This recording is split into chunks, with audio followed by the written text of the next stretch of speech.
രജസാബ് കണ്ടു. നിങ്ങൾ രാവിലെ തൊട്ട് ഈ പടത്തിൻ്റെ കുറേ നെഗറ്റീവും കാര്യങ്ങളൊക്കെ കേട്ടിട്ട് മടുത്തുണ്ടാവും. അപ്പോൾ ഞാൻ വേറൊരു പേഴ്സ്പെക്റ്റീവാണ് ഈ ഒരു വീഡിയോയിൽ പറയാൻ ഉദ്ദേശിക്കുന്നത്. കാരണം എനിക്കും മടുക്കും, നിങ്ങൾക്കും മടുക്കും. ഞാനും ഇതൊക്കെ തന്നെ പറഞ്ഞുകൊണ്ടിരുന്നത്. രാവിലെ തൊട്ട് നിങ്ങൾക്ക് മനസ്സിലാവും ഒരുപാട് നെഗറ്റീവുകളാണ് വന്നുകൊണ്ടേയിരിക്കണം. ഒരുപാട് നെഗറ്റീവുകൾ വരുന്നുണ്ട്. കാര്യം അതിലൊക്കെ കാര്യമുണ്ടോ എന്ന് ചോദിച്ചാൽ അതിലൊക്കെ കാര്യമുണ്ട്, എന്നാൽ കാര്യമില്ല എന്ന് ചോദിച്ചാൽ കാര്യമില്ല. കാരണം ഇത്രയും അധികം നെഗറ്റീവ് വരാൻ കാരണം, ഇത്രയും ആൾക്കാർക്ക് അത് ഇഷ്ടപ്പെടാതിരിക്കാനുള്ള മെയിൻ കാരണം എന്താണെന്ന് വെച്ചാൽ ഇതിൻ്റെ ഡ്യൂറേഷനാണ്. 3 മണിക്കൂർ 10 മിനിറ്റ് ഉണ്ട്. 3 മണിക്കൂർ എടുത്ത് വെക്കുന്നതിൽ ഒരു പ്രശ്നമില്ല. നമ്മുടെ അനിമലൊക്കെ 3.5 മണിക്കൂർ, ദുരന്തരം 3.5 മണിക്കൂറുണ്ട്. പക്ഷേ ഒരു 3.5 മണിക്കൂർ പടം എടുക്കണമെങ്കിൽ ആദ്യം വേണ്ടത് അത്രയും കണ്ടൻറ്റാണ്. അല്ലാതെ നമ്മൾ ഷൂട്ട് ചെയ്ത എല്ലാ ഫൂട്ടേജും കൊണ്ട് ഡംപ് ചെയ്യാൻ പറ്റില്ല. അതാണ് ഈ പടത്തിൻ്റെ ഏറ്റവും വലിയ മിസ്റ്റേക്കായതും അത്രയും വലിയ പ്രശ്നം ഉണ്ടാക്കാൻ കാരണം, ഇത്ര നെഗറ്റീവ് ഉണ്ടാക്കാൻ കാരണം ഈ പറഞ്ഞ ഡ്യൂറേഷനാണ്. ഇപ്പോൾ ഇതേ പടം ഒരു 2 മണിക്കൂർ അല്ലെങ്കിൽ 2.5 മണിക്കൂർ ആയിരുന്നെങ്കിൽ ഇത്ര നെഗറ്റീവ് വരേയില്ല. ഒരു ആവറേജ് അല്ലെങ്കിൽ മിക്സഡ് റെസ്പോൺസേ വരുള്ളായിരുന്നു. ശരിക്കും ഇതൊരു കാലം തെറ്റി ഇറങ്ങിയ പടം എന്ന് വേണമെങ്കിൽ പറയാം. ഒരു കാലം തെറ്റി ഇറങ്ങിയ പടമാണ്. കാരണം ഇത് ഫ്യൂച്ചറിലല്ല ഇറങ്ങേണ്ടിയിരുന്നത്, കുറച്ചുകൂടി പാസിൽ.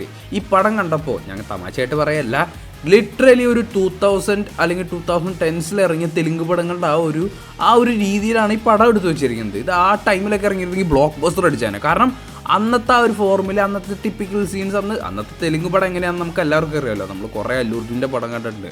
അപ്പോൾ അതുപോലത്തെ ഒരു ലൈനാണ് ഇതിൽ പലതും. പക്ഷേ ഈ സാധനം ഈ ഒരു ടൈമിൽ ഇറക്കുമ്പോൾ, ഇപ്പോൾ തെലുങ്ക് സിനിമ തന്നെ ടാക്കു മഹാരാജ് എന്നൊക്കെ പറഞ്ഞ് വേറെ ലെവലിലേക്ക് ഇങ്ങനെ പിടിച്ച് പോവുകയാണ്.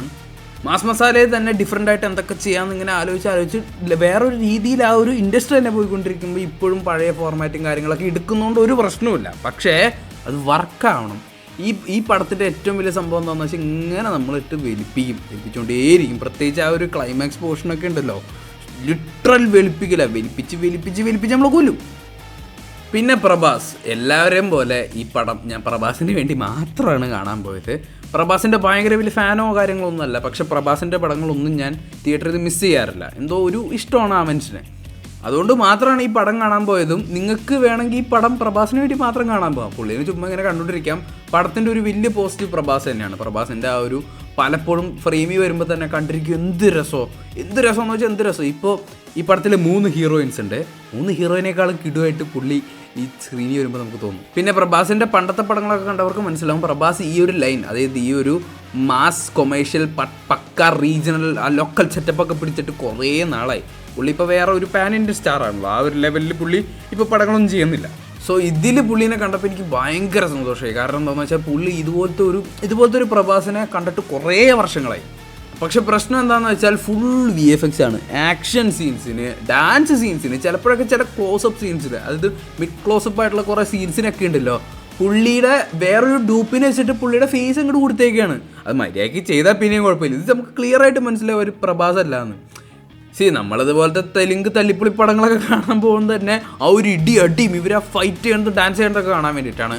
അതുപോലെ ഇവർ ചെയ്യണതല്ലാന്ന് പറയുമ്പോൾ നമുക്കൊരു സങ്കടം വരും. പക്ഷേ നമ്മൾ സങ്കടപ്പെട്ടിട്ട് കാര്യമില്ല. കാരണം എന്താണെന്ന് വെച്ചാൽ നമ്മുടെ പ്രഭാസിന് നീലൊരു ഇഞ്ചുറി ഉണ്ട്. നമ്മുടെ ബാഹുബലി 2 ആ ഒരു ടൈമിൽ എന്തോ ആക്ഷൻസിൻ്റെ ഇടയിൽ അതായത് നമ്മുടെ മുട്ടിലെന്തോ ഒരു ഇഞ്ചുറി ഉണ്ട്. അപ്പോൾ നമ്മുടെ ഒരു സാധാരണ ആളുടെ പോലെ കാലനക്കാനോ അല്ലെങ്കിൽ അതുപോലെ ചെയ്യാനോ ഒന്നും പുള്ളിക്ക് പറ്റില്ല. സോ ഇത് ആപ്ലിക്കബിൾ ആണ്, കുഴപ്പമില്ല, നമുക്ക് വേണമെങ്കിൽ വിട്ടുകളയാവുന്നൊരു സംഭവമാണ്. പക്ഷെ എന്നാലും ബോഡി ഡബിളിനെ വെച്ചിട്ട് ചെയ്യേണ്ട ഒരു ആവശ്യമില്ല.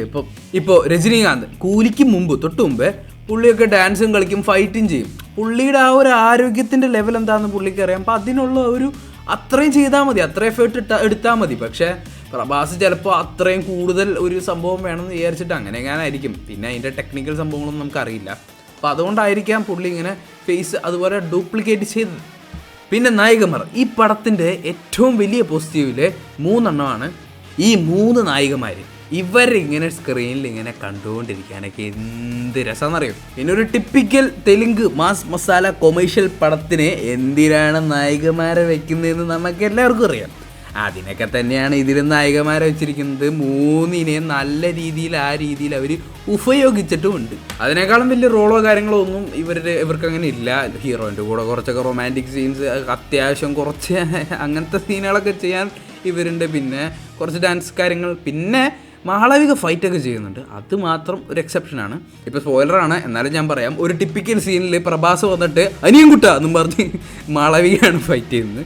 അതായത് പ്രഭാസ് ആ സീനിൽ ഫൈറ്റ് ചെയ്യണില്ല, മാളവികനോട് ചെയ്യാൻ പറഞ്ഞിട്ട് പ്രഭാസ് ഒരു സൈഡിൽ ഇങ്ങനെ ചായ കുടിച്ചിരിക്കുകയാണ്. പിന്നെ മ്യൂസിക് തമനാണ്, തമൻ എന്താ ഏതാന്ന് എല്ലാവർക്കും അറിയാം. ഇങ്ങനെ പെരിപ്പിച്ച് വെക്കും പുള്ളി. പല OST റിലീസാകാൻ വേണ്ടി കാത്തിരിക്കുകയാണ്.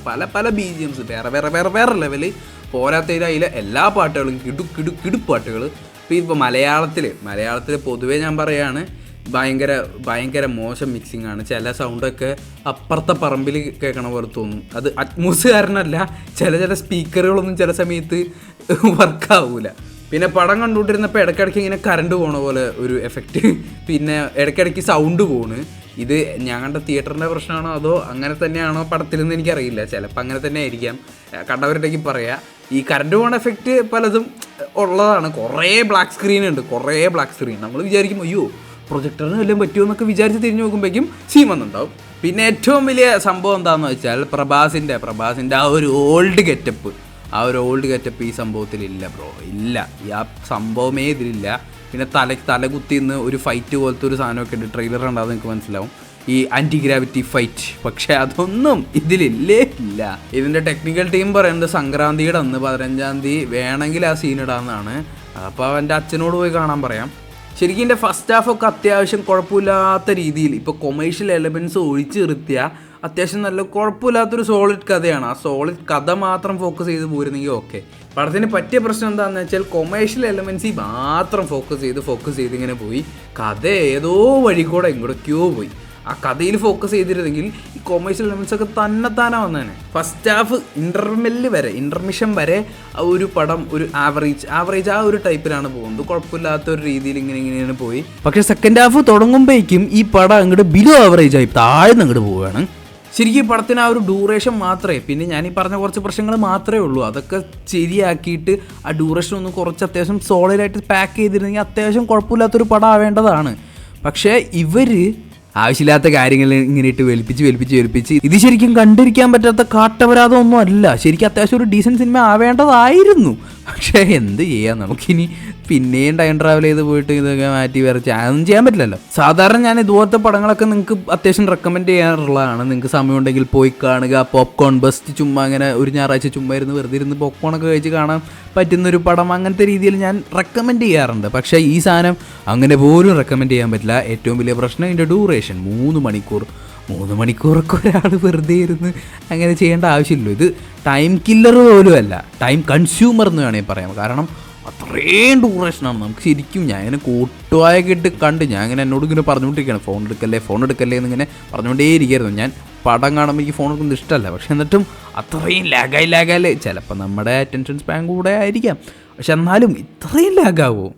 ആ ഒരു പ്രശ്നം മാത്രമേ ഉള്ളൂ. അതർവൈസ് കുഴപ്പമില്ലാത്ത ഒരു ബിലോ ആവറേജ് ആ ഒരു റേഞ്ചിലെത്തുന്നൊരു പടം.